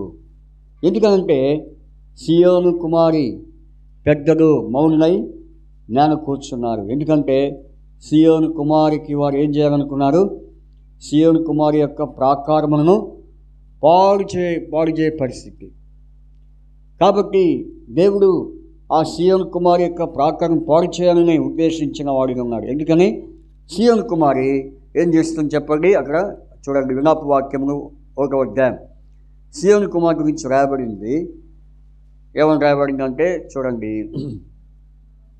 4వ వచనం, నియామక కూటములకు ఎవరు రారు కనుక సియోను మార్గములు ప్రణాపించున్నవి, పట్టణపు గుమ్మములన్నీ పాడైపోయాను. యాజకులు నిట్టూర్పులు విరుచున్నారు, దాని కన్యకులు దుఃఖాక్రాంతులైరి, అది వ్యాకుల భరితులాయను. చూసారా, సియోను మార్గములు ఏం చేస్తున్నాయి? ప్రణాపిస్తున్నాయి. ఎందుకని వారి నియామక కూటములకు రావట్లేదు. కాబట్టి నియామక కూటకు రావట్లేదు. అందుకే సియోను ప్రాకారం దేవుడు ఏం చేయాలనుకున్నాడు? పాడు చేయాలనుకున్నాడు. చూడండి అన్నమాట. మరి 2వ అధ్యాయము 8వ వచనం, సియోను కుమారి యొక్క ప్రాకారమును పాడు చేయుటకు యెహోవా ఉద్దేశించెను. కాబట్టి కారణం ఏంటి? నియామక కూటములకు రాని కారణం. నియామక కూటములు అంటే ఏంటండి? నియామక కూటములు అంటే ఏంటి తెలుసా మీకు? ఇంతకీ నియామక కూటములు అంటే ఒక ఆదివారమే కాదు, మనకి వారం మధ్యలో ఏమంటాయి చెప్పండి? సంఘ ప్రార్థనలు, ఉపవాస ప్రార్థనలు, సిస్టర్స్ మీటింగు, సిద్ధపాటు కూడికలు, ఇవన్నీ ఏ కూటములు? నియామక కూటములు. అయితే ఎన్నిసార్లు చెప్పినా, ఎన్నిసార్లు ప్రాధాయపడి చెప్పినా రావట్లేదు. వస్తున్నారా? రావట్లేదు. ఏదో వెంటనాడు చెవిటి వాళ్ళగా ఎగిపోతున్నారు. అందుకనే వారి విషయంలో దేవుడు చూచి వారిని ఏం చేయాలనుకున్నాడు? 2వ అధ్యాయం 8వ వచనంలో పాడు చేయాలనుకుంటున్నాడు. పాడు చేయడానికి యెహోవా ఉద్దేశించాను. చూశాడు, సహించి ఎంతవరకు సహిస్తాడు? అప్పుడు వారు ఏం చేశారంటే తిరిగి వారిని మసులుకున్నారు. అయ్యా వద్దు, మా ప్రాకారాన్ని పాడు చేయొద్దు, మా కుటుంబాన్ని పాడు చేయొద్దు, మా సంఘాన్ని పాడు చేయొద్దు, అయ్యా మా జీవితాన్ని పాడు చేయొద్దు, మేము వస్తామయ్యా. ఎక్కడికి వస్తాం? నియామక కూటానికి వస్తామయ్యా, నియామక ప్రార్థన కూడికి వస్తామయ్యా. అయితే మమ్మల్ని ఏం చేయొద్దు? పాడు చేయొద్దు. అదే వాడు చేస్తున్న మరి అనుభవం, ఆ సందర్భం. కాబట్టి సియోను కుమారి ఎందుకు గోని పట్ల కట్టుకుని చెప్పండి?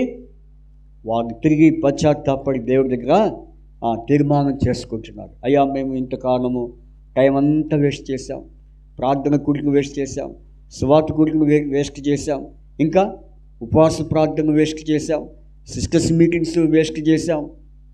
అయితే ఎందాక నువ్వు మమ్మల్ని చూస్తావు.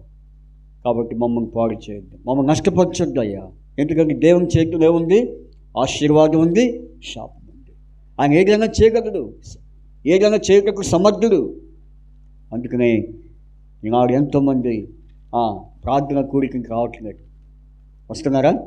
రావట్లేదు. కాబట్టి వారి కోసం మనం ప్రార్థన చేయాలి. ప్రభువా మీకు ఆశ్రయంతో చెప్తున్నాడు కానీ మేము రాలేకపోతున్నాం, ఇతను రావట్లేదు. ఎందుకు చెప్తున్నాడు మాకు అర్థం కావట్లేదు, కానీ ఇప్పుడు మాకు అర్థం అవుతుంది. కాబట్టి అయ్యా మేము తప్పక వస్తామయ్యా. మేమే కాదు, మా సంఘమంతా కూడా అన్ని కూడికలో పాలు పొందేటట్లు వారికి మంచి మనసు ఇవ్వని చెప్పి మనందరం ప్రార్థన చేయాలి. ఇక ఎన్నో సందర్భం? 3వ సందర్భం. 4వ సందర్భం చూడండి, మత్తయి సువార్త 11:21. మత్తయి సువార్త 11:21. మత్తయి సువార్త 11:21 చదవండి. మత్తయి సువార్త 11:21 చదువుకుందాం. అయ్యో కొరజీనా, అయ్యో బెత్సయిదా, మీ మధ్యలో చేయబడిన అద్భుతములు తూరు సీదోను పట్టణములలో చేయబడిన ఎడల ఆ పట్టణముల వారు పూర్వమే గోనె పట్టలు కట్టుకొని బూడిద వేసుకొని మారు మనసు పొంది ఉండిరి. నా ఎప్పుడు చెప్పండి, ఆ పట్టణంలో ఉన్నవారు పూర్వమే గోనె పట్టు కట్టుకొని బూడిద వేసుకొని మారు మనసు పొందిరి. చూసారా? కాబట్టి ఎందుకు వారు మారు మనసు పొందినారు చెప్పండి. 20వ వచనంలో దేవుడు వారిని హెచ్చరిస్తున్నాడు. పిమ్మట ఏ పట్టణంలో ఆయన విస్తారమైన అద్భుతములు చేసినో ఆ పట్టణంలో వారు మారు మనసు పొందకపోవటం వలన ఆయన వారిని ఇంటిని గద్దించారు. ఏ పొందకపోవటం? మారు మనసు. ఇంకేం మారు మనసు అంటే అందరూ మేము మారు మనసు పొందానండి. ఇంక మాకేం మారు మనసు? ఆ మారు మనసు వేరు. అదే మారు మనసు రక్షణకు ఇచ్చిన మారు మనసు. ఇదేం మారు మనసు చెప్పండి? ఇదేం మారు మనసు? ఆత్మ సంబంధమైన మారు మనసు. ఎన్నోసార్లు గద్దించినప్పుడు కూడా లోబడిన ప్రజలు. అందుకని నెహెమ్యా గ్రంథంలో ఇశ్రాయేలు ప్రజలు దేవుని ద్వారా ఎన్నో లాభములు, ఎన్నో ప్రయోజనాలు పొందుకున్నప్పుడు కూడా వారికి మనసు మారిందా? ఏ మనసులో ఉన్నారు చెప్పండి? ఏ మనసులో ఉన్నారు? మాకు ఇంకా అక్కడే బాగుంది, ఎక్కడ బాగుంది, మేము పోయొచ్చిన చోటే, మేము ఉన్న చోటే బాగుంది అంటే ఇంకా వాళ్ళ మనసు ఎలా ఉంది చెప్పండి? వాళ్ళ మనసు ఎలా ఉంది? పాత మనసు. వారి మనసు ఎలాంటి మనసు చెప్పండి? వెనకటి మనసు. ఎలాంటి మనసు? పాత మనసు, వెనకటి మనసు. లోతు ఏమైంది? వస్తుంది కానీ మనసు అంతా ఎక్కడుంది? లోతు భార్యకి సొదొమ గొమొర్రా నుంచి బయటకు వచ్చింది కానీ మనసు ఎక్కడుంది? సొదొమ గొమొర్రాలో ఉంది. ఈరోజు మనం ప్రార్థనకు వస్తాం కానీ మనసు ఎక్కడ ఉంటుంది చెప్పండి? మన మనసు ఎక్కడుంది మీరు పరీక్షించుకోండి. నేను అడగడం కాదు. ఇక్కడ కూర్చున్నామే కానీ నీ మనసు ఎక్కడుంది? అందుకనే మారు మనసు పొందు. గద్దిస్తున్నాడు. కాబట్టి 22వ వచనంలో విమర్శ దినమందు మీ గతి కంటే తూరు సీదోను పట్టణముల వారి గతి ఓర్వదగిన దేవుడు నన్ను మీతో చెప్పుచున్నాను. కాబట్టి ప్రభు హెచ్చరిస్తున్నాడు కనుక మారు మనసు పొందు. కాబట్టి ప్రకటన గ్రంథము ఎఫెసీ సంఘంతో మరి ప్రభు మాట్లాడుతున్నాడు. నీవు మారు మనసు పొందితేనే సరి. ఏమంటున్నాడు? నీవు మారు మనసు పొందితేనే సరి. చూడండి ఆ మాట. ప్రకటన గ్రంథము 2వ అధ్యాయం 5వ వచనం చదవండి. నీవు ఏ స్థితిలో నుండి పడితివో అది జ్ఞాపకం చేసుకొని మారు మనసు పొంది ఆ మొదటి క్రియను చెయ్యి. అట్లా చేసి నీవు మారు మనసు పొందితేనే సరి. లేని ఎడల నేను మీ వద్దకు వచ్చి దీపస్తంభమును ఓయమ్మ ఇంకేముందండి అసలు తీసేస్తున్నాడంట. ఏం తీసేస్తున్నాడు చెప్పండి? దీపస్తంభాన్ని తీసేస్తున్నాడు. ఇక దీపస్తంభాన్ని తీసేస్తే నువ్వు ఏడ ఉంటావు? అందుకే షిలోహుని దేవుడు తీసేస్తాడంట. ఉందా నీకు ఆ మాట? షిలోహుని దేవుడు ఏం చేసి విడిచిపెట్టేశాడంట. ఎందుకని? నియామక కూడిక రానప్పుడు, మీరు మనసు సరిగ్గా లేనప్పుడు ఇక నా దీపస్తంభం ఎందుకు అక్కడ? నిజంగా ఆ పరిస్థితి వస్తే ఎలాంటి వారు శాపగ్రస్తులంట. ఎలాంటి స్థితిలో ఉన్నట్టు శాపగ్రస్తులమై ఉంటాయి. చూడండి ఆ మాట. కీర్తన గ్రంథము వాస్తవంగా నేను ఇన్ని విషయాలు చెప్పదలుచుకోలేదు. అయితే ఇప్పుడు వాక్యము ప్రభు గుర్తు చేశాడు కాబట్టి ఒకసారి చూద్దాం. కీర్తన గ్రంథం, కీర్తన చదవండి. 90 కీర్తనలు 90 కాదు 80 78వ అధ్యాయం 78వ అధ్యాయము చూడండి. 78వ అధ్యాయము 60వ వచనం 59, 60. ఇది చాలా మనం గమనించాల్సిన వాక్యం మీద. దేవుడు దీన్ని చూచి ఆగ్రహించి ఇశ్రాయేలు నందు బహుగా అసహించుకొనెను. షిలోహు మందిరమును తాను మనుషులను సంస్థాపన చేసిన గుడారమును ఆయన చూడండి. దీపస్తంభం అంటే ఏంటి? మందిరం. నీవు మారు మనసు పొందితేనే సరే, లేకపోతే నీ వద్ద నుండి ఏం తీసేస్తా అన్నాడు? దీపస్తంభం. మన కోసం దేవుడు దీపస్తంభాన్ని ఏర్పాటు చేసింది ఎందుకు? దీపము దేని గుర్తు? ఆత్మ గుర్తు. కాబట్టి ఈ రాత్రి మనం ప్రార్థన చేద్దాం. అయ్యా ప్రభువా, తండ్రి, నా జీవితంలో మారు మనసుగా ఇచ్చే. నా మనసు పరి విధాలుగా ఉంది. నా మనసు సరిగ్గా లేదు. నీ యందు, మందిరం యందు, సేవకుల యందు నా మనసు సరిగ్గా ఉందా? నేను సరిగ్గా ఉన్నానా? కాబట్టి ప్రభువా, నన్ను సరైన మనసులోనికి నన్ను నడిపించు అని మనం ప్రార్థన చేసుకుందాం. ఇది ఎన్నో విషయం? 4వ విషయం. 5వ విషయం చూసుకొని మనం వెళ్ళిపోదాం. దానియేలు పుస్తకము 3వ అధ్యాయం 9వ అధ్యాయం 3వ వచనం చూసి మనం ప్రార్థన సాగిపోదాం. చూడండి, దానియేలు 9వ అధ్యాయం 3వ వచనం చదవండి. అంతట నేను గోనె పట్టు కట్టుకొని ధూళి తనపైన వేసుకొని ఉపవాసముండి ప్రార్థన విజ్ఞాపనలు చేయుటకై ప్రభువు దేవుని ఎదుట నా మనసు నిబ్బరము చేసుకుంటుని. చూసారా? ఎవరు వ్యక్తి? దానియేలు. ఎవరు? దానియేలు ఏం చేస్తున్నాడు? గోనె పట్టు కట్టుకున్నాడు. ఎందుకంటే 2వ వచనంలో మనం చూస్తే కనుక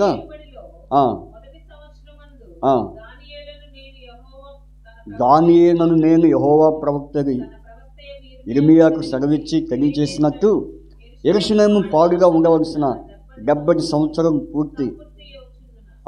సంపూర్తి అవుచున్నవని గ్రహించితిని. కాబట్టి పాడైపోయిన యెరూషలేము. కాబట్టి దేవుని మందిరం క్షేమం, మందిరం యొక్క క్షేమం కొరకు అక్కడ మనం ప్రార్థన చేయాలి. కనుక ఈనాడు దేవుని మందిరాలు మరి క్షేమంగా ఉండాలి. అది మనం ప్రార్థన. యెరూషలేము క్షేమం కొరకు మీరు ప్రార్థన చేయడం దేవుని వాక్యంలో ఉంది. కాబట్టి ఈ తలంపులను మనము గమనంలో పెట్టుకొని మరి హిజ్కియా మరి ఆయన ఎందుకు గోనె పట్టు కట్టుకున్నాడో మనం చూసాం. 2వది ఎవరిని చూసాం? మొర్దెకాయి. మరి ఎవరి కోసము? యూదుల యొక్క రక్షణ కోసం. వారు నశించిపోకుండా, వారు నష్టపోకుండా, కీడు గురి కాకుండా వారి రక్షణ కొరకాయి. అనేక మనం కూడా ఈనాడు ఎంతోమంది లోకంలో అనేకులు సాతాను యొక్క కీడుకు, సాతాను యొక్క మరి నష్టానికి, అపవాది యొక్క మరి శిక్షకు గురవుతూ ఉన్నారు. వారి క్షేమం కొరకు మనం వారి యొక్క రక్షణ కొరకు ప్రార్థన చేయాలి. 3వది సియోను కుమారి. ఎందుకని చెప్పండి? సియోను కుమారి ఎందుకు గోనె పట్టు కట్టుకుంటుంది? ఒకప్పుడు సియోను కుమారి ఏం చేస్తుంది? నియామక కోరికలు రావట్లేదు. అంటే సంఘం. కాబట్టి సంఘంలో ఉన్నటువంటి కన్యకలు వారి దేవుని కోరికలు రావట్లేదు, కోరికలు పెట్టుకోవట్లేదు.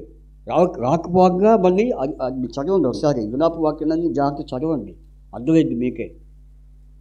మీరు బైబిల్ సరిగ్గా చదవక సరిగ్గా వినకపోబట్టే మీకేం అర్థం కావట్లా.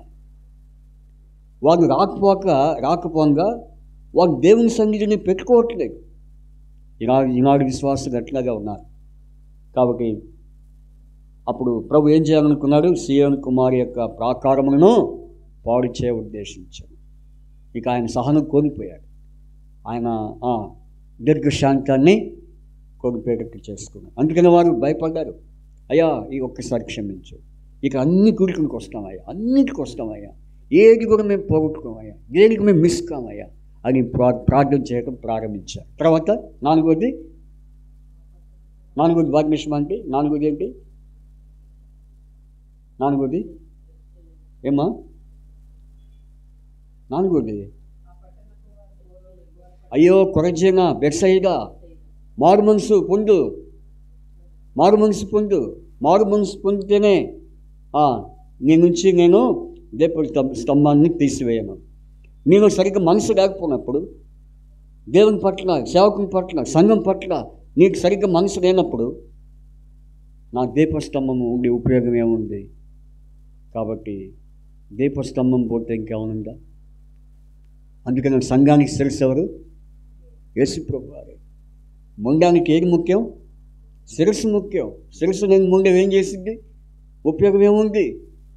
అలాగే మరి మనం కూడా ప్రార్థన చేద్దాం, ప్రాధాయపడదాం. ప్రభువా, నిజమే, నా మనసు, నా యొక్క ఆలోచన సరిగ్గా లేదు.